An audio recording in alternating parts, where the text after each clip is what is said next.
ನಿಮ್ಮ ಡಾಕ್ಟರ್ ವಿಶೇಷ ಕಾರ್ಯಕ್ರಮಕ್ಕೆ ಸ್ವಾಗತ. ನಾನು ಸುಷ್ಮಾ. ಒತ್ತಡದ ಜೀವನ, ಬದಲಾಗ್ತಿರುವ ಜೀವನ ಶೈಲಿ, ಜನರಿಗೆ ನೂರಾರು ಆರೋಗ್ಯ ಸಮಸ್ಯೆ. ಯಾವ ಸಮಸ್ಯೆಗೆ ಯಾವ ಚಿಕಿತ್ಸೆ ಅನ್ನೋದೇ ದೊಡ್ಡ ಚಿಂತೆ. ಇಂಥ ಸಮಸ್ಯೆ ಇರೋರಿಗೆ ಒಂದೇ ವೇದಿಕೆಯಲ್ಲಿ ಸಿಗುತ್ತೆ ಉತ್ತರ.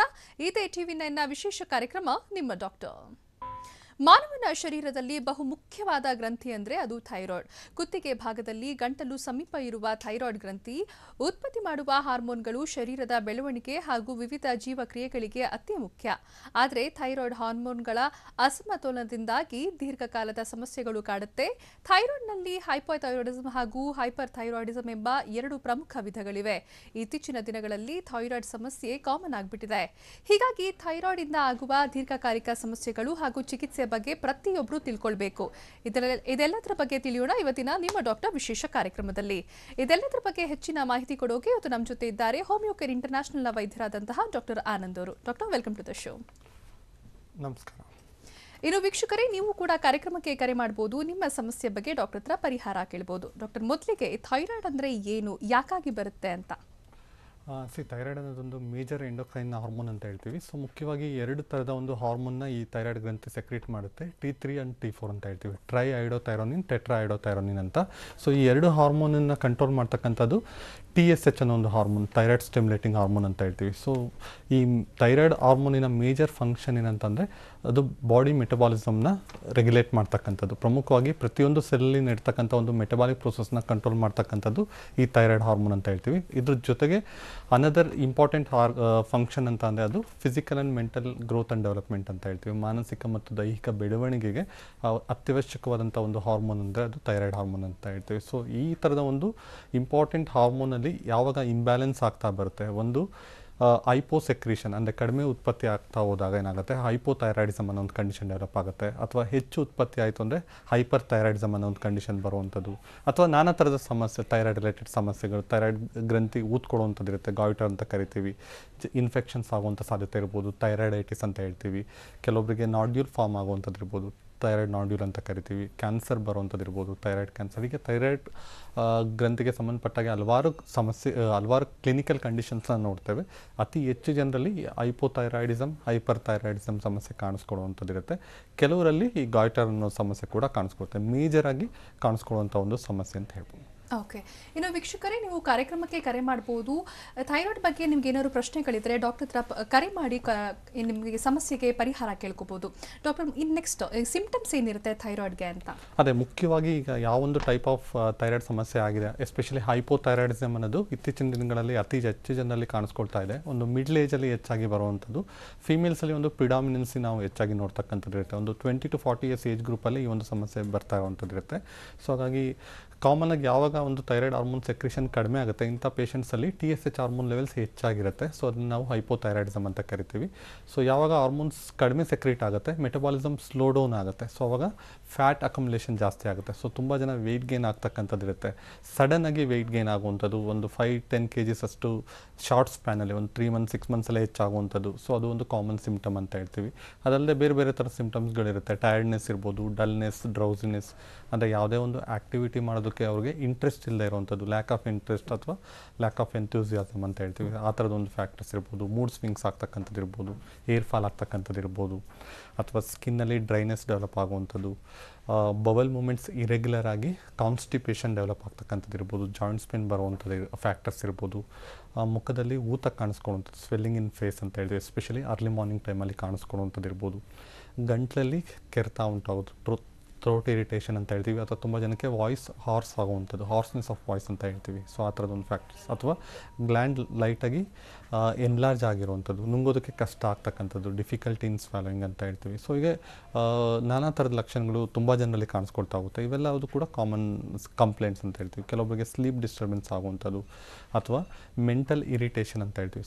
ಚಿಕ್ಕ ಚಿಕ್ಕ ವಿಷಯಕ್ಕೂ ತುಂಬಾ ಸಿಟ್ಟು ಹೆಚ್ಚಾಗಿ ಬರುವಂಥದ್ದು, ಅಥವಾ ಮೂಡ್ ಸ್ವಿಂಗ್ಸ್ ಆಗ್ತಕ್ಕಂಥದ್ದು. ಸೊ ಹೀಗೆ ಅಥವಾ ಫೀಮೇಲ್ಸಲ್ಲಿ ಒಂದು ಸೈಕಲ್ಸ್ ಇರೆಗ್ಯುಲರ್ ಆಗುವಂಥ ಒಂದು ಫ್ಯಾಕ್ಟರ್ಸ್ ಇರ್ಬೋದು. ಸೊ ಹೀಗೆ ಹಲವಾರು ಸಿಂಪ್ಟಮ್ಸ್ಗಳು ಈ ಹೈಪೋಥೈರಾಯ್ಡಿಸಮಲ್ಲಿ ನೋಡ್ತೇವೆ. ಸೊ ನಿಧಾನಕ್ಕೆ ಶುರುವಾಗುತ್ತೆ.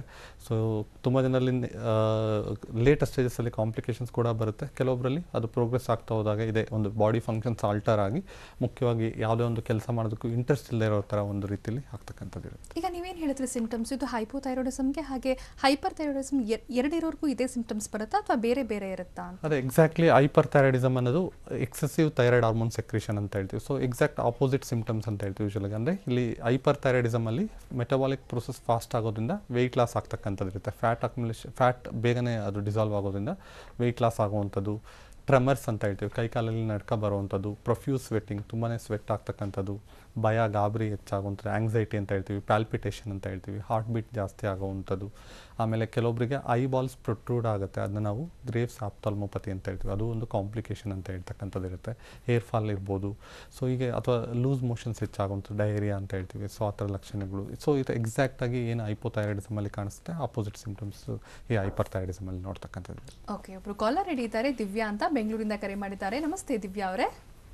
ನಮಸ್ತೆ ಮ್ಯಾಮ್. ಓಕೆ, ಡಾಕ್ಟರ್ ಇದ್ದಾರೆ, ನಿಮ್ಮ ಸಮಸ್ಯೆ ಏನಿದೆ ಮಾತಾಡಿ. ಹಲೋ ಸರ್, ನಮಸ್ತೆ ಸರ್. ನಮಸ್ತೆ ಅಮ್ಮ. ಸರ್, ನನಗೆ ಹೈಪೋಥೈರಾಯ್ಡಿಸಮ್ ಇದೆ. ಓಕೆ.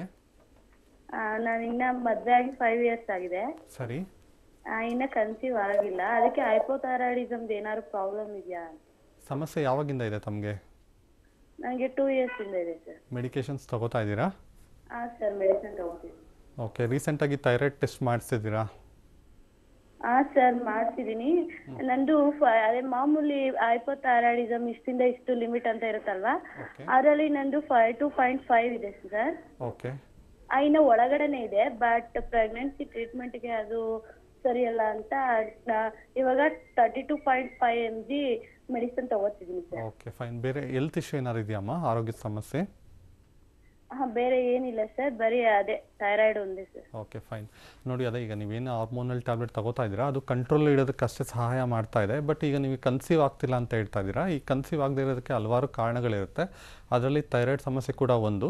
ಅದ್ರ ಜೊತೆಗೆ ಈವನ್ ಒಬೆಸಿಟಿ ಅಂತ ಹೇಳ್ತೀವಿ, ಬಾಡಿ ವೆಯ್ಟ್ ಹೆಚ್ಚಿದ್ದಾಗ ಅದು ಒಂದು ಡಿಲೇ ಆಗ್ಬೋಂಥ ಸಾಧ್ಯತೆ ಇರ್ಬೋದು. ಅಥವಾ ಓವುಲೇಷನ್ ಅನ್ನೋದೇನಾದ್ರು ಆಗದೇ ಇದ್ದಾಗ ಓವುಲೇಷನ್ ಅಂತ ಹೇಳ್ತೀವಿ. ಸೊ ಆ ಒಂದು ಫ್ಯಾಕ್ಟರ್ಸ್ ಇರ್ಬೋದು. ಅಥವಾ PCOD ಸಮಸ್ಯೆ ಇರ್ಬೋದು. ಸೊ ಹೀಗೆ ಹಲವಾರು ಕಾರಣಗಳಿರುತ್ತೆ ಕನ್ಸೀವ್ ಆಗದೇ ಇರೋದಕ್ಕೆ.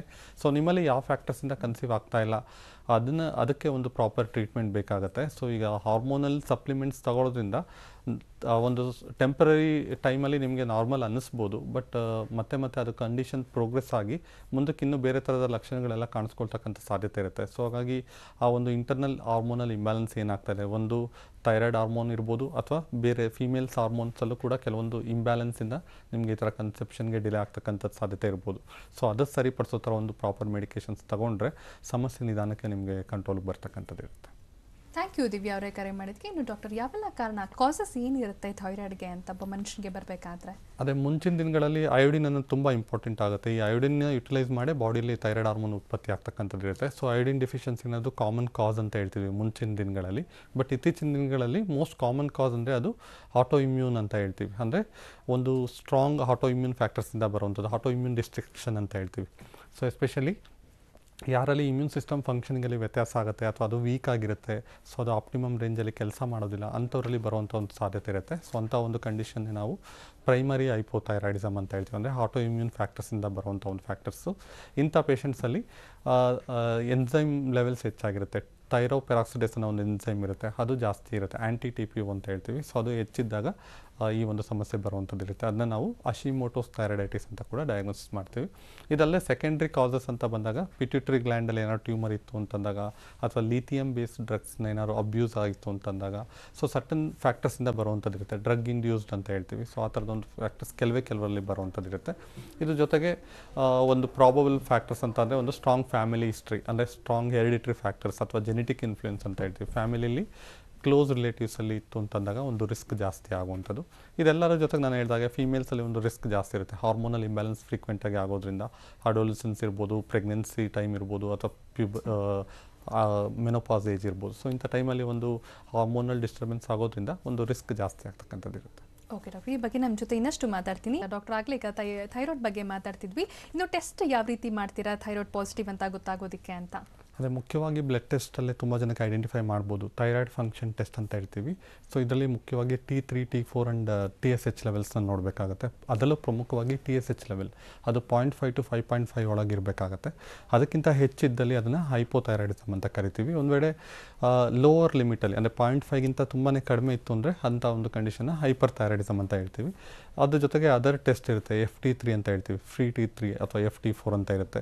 ಜೊತೆಗೆ ಹೇಳಿದಾಗೆ anti-TPO ಅಂತ ಥೈರಾಯ್ಡ್ ಎನ್ಸೈಮ್ ಟೆಸ್ಟ್ ಅಂತ ಹೇಳ್ತೀವಿ. ಸೊ ಇದೆಲ್ಲ ರಿಕ್ವೈರ್ಡ್ ಟೆಸ್ಟ್ ಅಂತ ಹೇಳ್ತೀವಿ. ಅದ್ರ ಜೊತೆಗೆ ಕೆಲವೊಬ್ಬರಲ್ಲಿ ಏನಾದರೂ ಲೋಕಲೈಸ್ಡ್ ಆಗಿ ಅಂದರೆ ಆ ಭಾಗದಲ್ಲಿ ಕತ್ತಿನ ಭಾಗದಲ್ಲಿ ಏನಾದರೂ ಸ್ವೆಲ್ಲಿಂಗ್ ಇತ್ತು ಅಂತಂದರೆ ಅಂಥವ್ರಿಗೆ ಸ್ಕ್ಯಾನಿಂಗ್ ರೆಕಮೆಂಡ್ ಮಾಡುವಂಥದ್ದು ಇರುತ್ತೆ. ಸ್ಪೆಷಲಿ ಥೈರಾಯ್ಡ್ ಅಲ್ಟ್ರಾಸೌಂಡ್ ಅಥವಾ ಥೈರಾಯ್ಡ್ ಸ್ಕ್ಯಾನ್ ಮಾಡಿದಾಗ ಕ್ಲಿಯರಾಗಿ ಗೊತ್ತಾಗುತ್ತೆ ಏನಾಗಿದೆ ಅಂತ. ಇನ್ನು ಕೆಲವೊಬ್ಬರಲ್ಲಿ ಬಯೋಪ್ಸಿ ಟೆಸ್ಟ್ ಅಂತ ಹೇಳ್ತೀವಿ, FNAC ರಿಪೋರ್ಟ್ ಅಂತ. ಸೊ ಅಲ್ಲಿ ಹಿಸ್ಟೋಪ್ಯಾಥಾಲಜಿಕಲ್ ಟೆಸ್ಟ್ ಅಂತ, ಅಲ್ಲಿ ಕ್ಲಿಯರಾಗಿ ಟಿಶ್ಯೂ ಅಲ್ಲಿ ಏನಾಗಿದೆ, ಯಾವ ಥರದೊಂದು ಕಂಡೀಷನಿಂದ ತೊಂದರೆ ಆಗ್ತಾ ಇದೆ ಅಂತ ಕೂಡ ಅಲ್ಲಿ ತಿಳ್ಕೊಬೋದು. ಓಕೆ ಡಾಕ್ಟರ್, ಇನ್ನು ಥೈರಾಯ್ಡ್ ಬರ್ತೇ ಇರೋ ಹಾಗೆ ಒಬ್ಬ ವ್ಯಕ್ತಿ ಪ್ರಿಕಾಷನ್ಸ್ ಹೇಗೆ ತೊಗೊಳ್ಬೋದು ಅಂತ, ಅವ್ರ ಲೈಫ್ ಸ್ಟೈಲ್ ಆಗಲಿ ಫುಡ್ ಹ್ಯಾಬಿಟ್ಸ್ ಆಗಲಿ ಹೇಗಿದ್ರೆ ಒಳ್ಳೆಯದು ಅಂತ ಹೇಳ್ತೀರಾ? ಖಂಡಿತವಾಗಿ ಈ ಥೈರಾಯ್ಡ್ ಸಮಸ್ಯೆ ಇತ್ತೀಚಿನ ದಿನಗಳಲ್ಲಿ ಅತಿ ಹೆಚ್ಚು ಜನರಲ್ಲಿ ಕಾಣಿಸ್ಕೊಳ್ತಾ ಇದೆ. ಎಲ್ಲೋ ಒಂದು ಕಡೆ ಪ್ರಾಬಬ್ಲಿ ಆಟೋ ಇಮ್ಯೂನ್ ಫ್ಯಾಕ್ಟರ್ಸ್ ಅನ್ನೋದು ಹೆಚ್ಚಾಗ್ತಾ ಇದೆ. ಅಂದರೆ ಇಮ್ಯೂನ್ ಸಿಸ್ಟಮ್ ವೀಕ್ ಆಗ್ತಾ ಇದೆ, ಅಥವಾ ಒಂದು ಸ್ಟ್ರಾಂಗ್ ಹೆರಿಡಿಟರಿ ಫ್ಯಾಕ್ಟರ್ಸ್ ಇರ್ಬೋದು, ಅಥವಾ ಕ್ರೋನಿಕ್ ಸ್ಟ್ರೆಸ್, ದೀರ್ಘಕಾಲದ ಒತ್ತಡದ ಜೀವನ ಶೈಲಿ. ಸೊ ಇವೆಲ್ಲ ಒಂದು ಮಲ್ಟಿಪಲ್ ಫ್ಯಾಕ್ಟರ್ಸಿಂದ ಬೇಗನೆ ಒಂದು ಆಟೋ ಇಮ್ಯೂನ್ ಡಿಸೀಸಸ್ ಡೆವಲಪ್ ಆಗ್ತಕ್ಕಂಥ ರಿಸ್ಕ್ ಇರುತ್ತೆ. ಅದೇ ರೀತಿಯಾಗಿ ಥೈರಾಯ್ಡ್ ಸಮಸ್ಯೆ ಕೂಡ ಕೆಲವೊಬ್ಬರಲ್ಲಿ ಈವನ್ ಸಿವಿಯರ್ ನ್ಯೂಟ್ರಿಷನ್ ಡಿಫಿಷಿಯನ್ಸಿ ಅಂತ ಹೇಳ್ತೀವಿ, ಸರಿಯಾದಂಥ ಒಂದು ಪೌಷ್ಟಿಕಾಂಶ ಆಹಾರ ತಗೊಳ್ಳದೇ ಇದ್ದಾಗ ಕೂಡ ಎಲ್ಲ ಒಂದು ಆ್ಯಡಪ್ ಆಗ್ತಕ್ಕಂಥ ಸಾಧ್ಯತೆ ಇರ್ಬೋದು. ಸೊ ಹಾಗಾಗಿ ಇದೆಲ್ಲದನ್ನು ಸರಿಪಡಿಸ್ಕೊಳ್ಳುವಂಥದ್ದು, ಹೆಲ್ತಿ ಲೈಫ್ ಸ್ಟೈಲ್ನಲ್ಲಿ ಲೀಡ್ ಮಾಡುವಂಥದ್ದು, ರೆಗ್ಯುಲರ್ ವಾಕಿಂಗ್ ಅಥವಾ ಪ್ರಾಪರ್ ರೆಸ್ಟ್ ಇರ್ಬೋದು. ಸೊ ಇವೆಲ್ಲ ಮಾಡಿದಾಗ ಡೆಫಿನೆಟ್ಲಿ ಆದಷ್ಟು ತಡಿಬೋದು. ಒಂದು ವೇಳೆ ಇದೆಲ್ಲ ಮಾಡಿ ಕೂಡ ಬಂದಿದೆ ಅಥವಾ ಗೊತ್ತಾಯಿತು ಅಂದಾಗ ಅರ್ಲಿ ಸ್ಟೇಜಲ್ಲಿ ಅದನ್ನು ಪ್ರಾಪರ್ ಮೆಡಿಕೇಷನ್ಸ್ ಅಥವಾ ಪ್ರಾಪರ್ ಪ್ರಿಕಾಷನರಿ ಸ್ಟೆಪ್ಸ್ ಅನ್ನೋದು ತುಂಬ ಇಂಪಾರ್ಟೆಂಟ್ ಆಗುತ್ತೆ. ತುಂಬ ಜನಕ್ಕೆ ಇನಿಷಿಯಲ್ ಸ್ಟೇಜಲ್ಲಿ ನೆಗ್ಲೆಕ್ಟ್ ಮಾಡೋದು ಅಥವಾ ಡಿಟೆಕ್ಟ್ ಆಗೋದಿಲ್ಲ. ಈಗ ಸಿಂಪಲಾಗಿ ಏರ್ ಫಾಲ್ ಆಗ್ತಿರುತ್ತೆ, ಅದು ಒಂದು ಥೈರಾಯ್ಡ್ ಸಮಸ್ಯೆಯಿಂದ ಆಗ್ಬೋದು.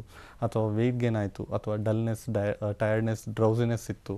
ಸೊ ಅದು ಕೂಡ ಅಂದರೆ ಲಾಂಗ್ ಟರ್ಮಿಂದ ಒಂದು 2-3 ಮಂತ್ಸ್ ಆದರೂ ಪರ್ಸಿಸ್ಟ್ ಆಗ್ತಾ ಇದೆ ಅಂದಾಗ ಎಲ್ಲ ಒಂದು ಕಡೆ ಒಂದು ಥೈರಾಯ್ಡ್ ಸಮಸ್ಯೆ ಮಾಡಿಸುವಂಥದ್ದು. ಅಥವಾ ಸಿಂಪಲಾಗಿ ಅಲರ್ಜಿ, ಪದೇ ಪದೇ ಅಲರ್ಜಿ ಆಗ್ತಾ ಇದೆ ಅಂದಾಗ ಕೆಲವೊಮ್ಮೆ ಥೈರಾಯ್ಡ್ ಇಶ್ಯೂಯಿಂದನೂ ಆಗೋ ಸಾಧ್ಯತೆ ಇರುತ್ತೆ. ಸೊ ಹಾಗಾಗಿ ಥೈರಾಯ್ಡ್ ಟೆಸ್ಟ್ ಮಾಡೋದು ಒಂದು ರೆಕಮೆಂಡಬಲ್ ಇದಂತ ಹೇಳ್ಬೋದು ಮೆಷರ್. ಒನ್ಸ್ ಇನ್ ಎಷ್ಟು ಹೌ ಮೆನಿ ಮಂತ್ಸ್ ಮಾಡಿಸ್ಬೇಕು ಅಂತ ಹೇಳ್ತೀರಾ? ಅಲ್ಲ, ಈಗ ಎಲ್ಲರಲ್ಲೂ ಬೇಕಾಗೋದಿಲ್ಲ, ಬಟ್ ಥೈರಾಯ್ಡ್ ಸಮಸ್ಯೆ ಇದ್ದವರಲ್ಲಿ ಒಂದು 3 months to 4 months once regular ಒಂದು ಬ್ಲಡ್ ಟೆಸ್ಟ್ ಮಾಡಿಸುವಂಥದ್ದು, ಪ್ರಾಪರ್ ಮೆಡಿಕೇಷನ್ಸ್ ತೊಗೊಳ್ಳುವಂಥದ್ದು. ಜೊತೆಗೆ ಒಂದು ಸ್ಟ್ರಾಂಗ್ ಫ್ಯಾಮಿಲಿ ಹಿಸ್ಟ್ರಿ ಇತ್ತು, ಪೇರೆಂಟ್ಸಲ್ಲಿ, ಸಿಬ್ಲಿಂಗ್ಸಲ್ಲಿ ಇತ್ತು ಅಂದಾಗ ಎಲ್ಲ ಒಂದು ಕಡೆ ಅವರು ಒಂದು ಏನಾದ್ರು ಈ ಥರ ಸಿಮ್ಟಮ್ಸ್ ಕಾಣಿಸ್ಕೊಳ್ತು ಅಂತಂದಾಗ ಇಯರ್ಲಿ ಒನ್ಸ್ ಅಥವಾ 2 yearly ಒನ್ಸ್ ಒಂದು ರೂಟೀನ್ ಚೆಕಪ್ ಮಾಡಿಸೋದು ಒಳ್ಳೆಯದು. ಅಥವಾ ಈ ಥರ ಸಿಮ್ಟಮ್ಸ್ ಬಂತು ಅಂದಾಗ ಅರ್ಲಿ ಸ್ಟೇಜಲ್ಲೇ ಮಾಡಿಸೋದು ಕೂಡ ಸೂಕ್ತ ಅಂತ ಹೇಳಿ.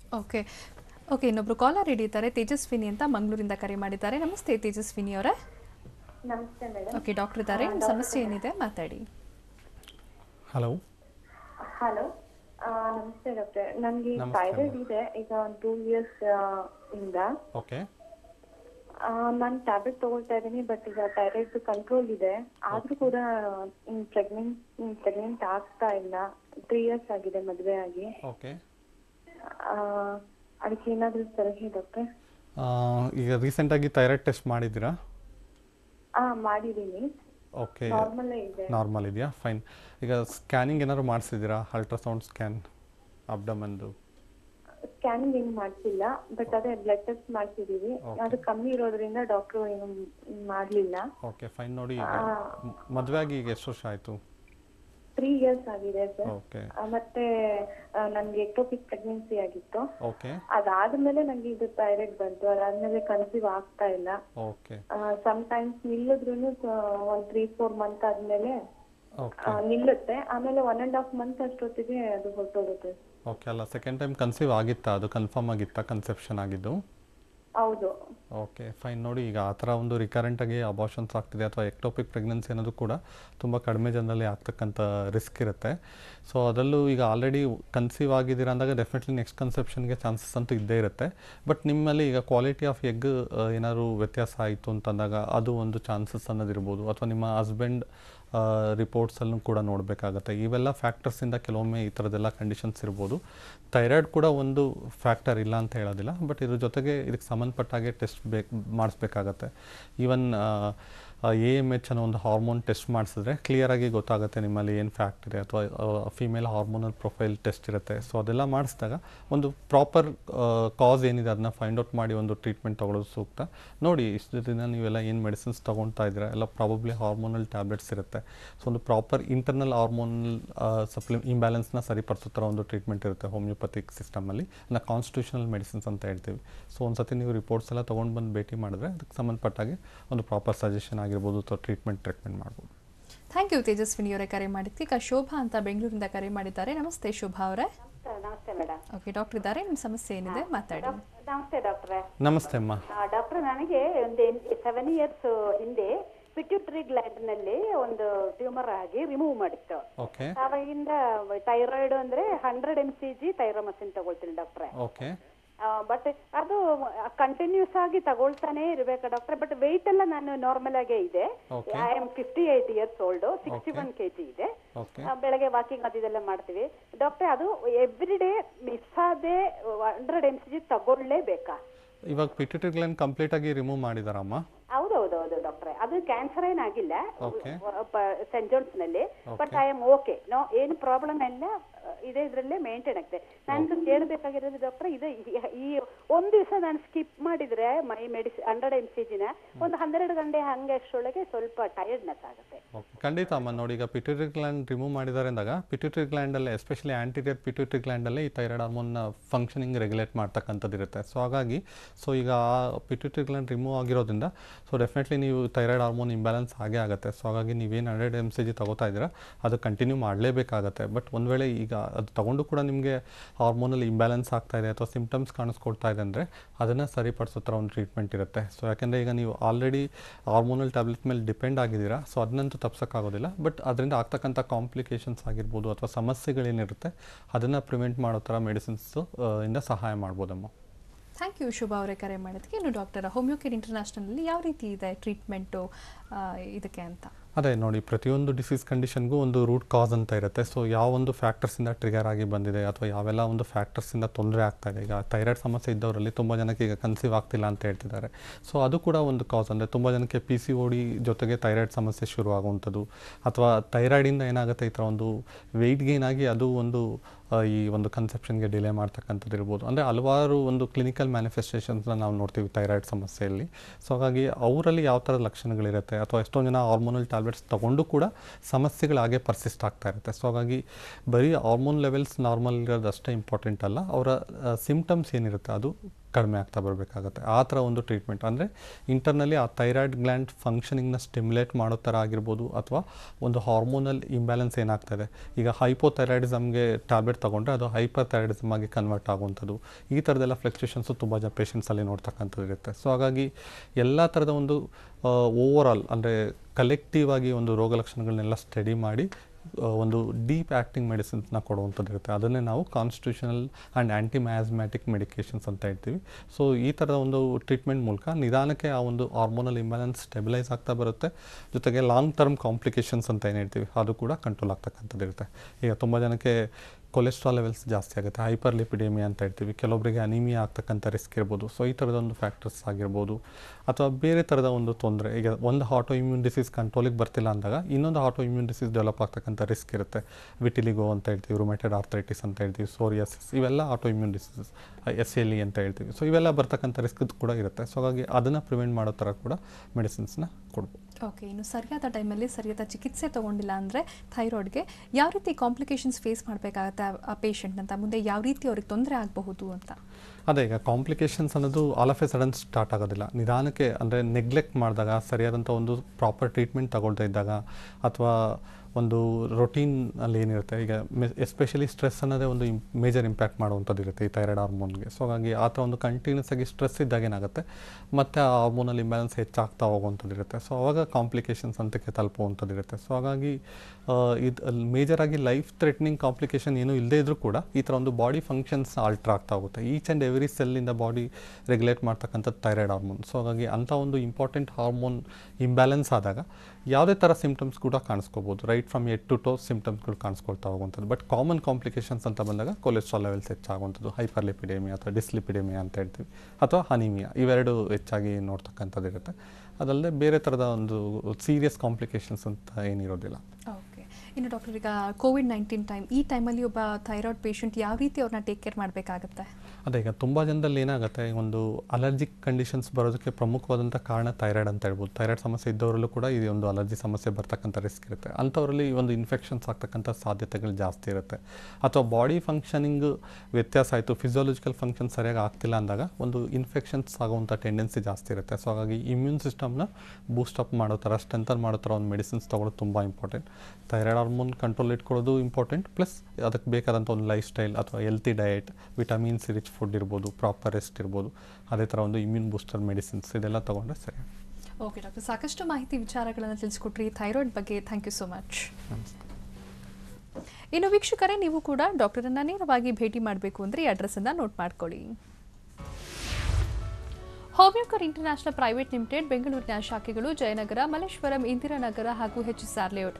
ಇತರೆ ಶಾಖೆಗಳು ಬೆಳಗಾವಿ, ದಾವಣಗೆರೆ, ಹುಬ್ಬಳ್ಳಿ, ಮೈಸೂರು, ಮಂಗಳೂರು, ಕಲಬುರಗಿ, ಬಳ್ಳಾರಿ, ವಿಜಯಪುರ, ಹಾಸನ, ಬೀದರ್, ರಾಯಚೂರು ಹಾಗೂ ಮಡಿಕೇರಿ. ಇನ್ನು ದೂರವಾಣಿ ಸಂಖ್ಯೆ 9550011133, ಮತ್ತೊಂದು ಸಂಖ್ಯೆ 180010811212.